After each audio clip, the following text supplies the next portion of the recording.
देखो, उस पर बजात खुद मैं एक भरपूर मजम्मत करता हूँ और हमारी पार्टी भी मजम्मत करती है इलेक्शन नोट्स का कि उसको रेजिडेंस छोड़ने को बोल रहे हैं।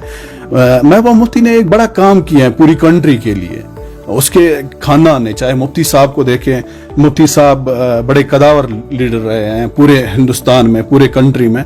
वो इस कंट्री के, वो हिंदुस्तान के होम मिनिस्टर रहे हैं और आज की डेट में उनको बोला जाता है, उनके खानदान को बोला जाता है कि आप ये अकोमोडेशन छोड़िए। नो डाउट अकोमोडेशन छोड़ना कोई बड़ी बात नहीं है उनके लिए। उनके लिए बड़ा मसला अगर है, महबूबा जी के लिए अगर बड़ा मसला है तो वो कश्मीरियों को लेकर हैं, कश्मीरियों की इज्जत को लेकर हैं, कश्मीर में 370 और 35 को बहाल होने को लेकर हैं।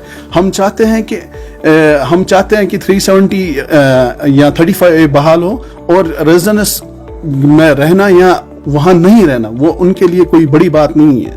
महबूबा मुफ्ती, देखिए आज की डेट में अगर आप देखेंगे 2019 के बाद कोई भी लीडर अगर आपको कोई दिख रहा है महबूबा जी के बगैर जो कश्मीरियों की बात करता है या कश्मीरियों की इज्जत की बात करता है, तो मुझे आप कहीं महबूबा जी के बगैर कोई एक लीडर दिखाइए।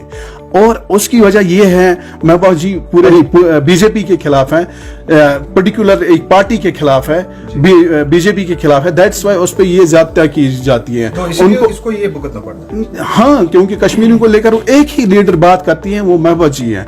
और उस बरकस उनको ईडी की नोट समन्स आती है, उनकी वालदा मोहतरम को ईडी में समन्स आती है, पेशियां देनी पड़ती हैं। ये तो मुझे लग रहा है बड़ी हकारत की बात है हिंदुस्तान बीजेपी वालों के लिए कि वो उनको ईडी की समन्स भेज के तंग करते हैं। मुझे नहीं लग रहा है आफ्टर आर्टिकल ऑफ ये जो एब्रोगेशन ऑफ 370 and 35 हुआ 2019 में, तो उसके बाद ही क्या हुआ कि जो भी यहाँ की लीडरशिप थी, चाहे महबूबा जी थी या उमर साहब थे या फारूक साहब, वो तो बैंड बार्स हुए।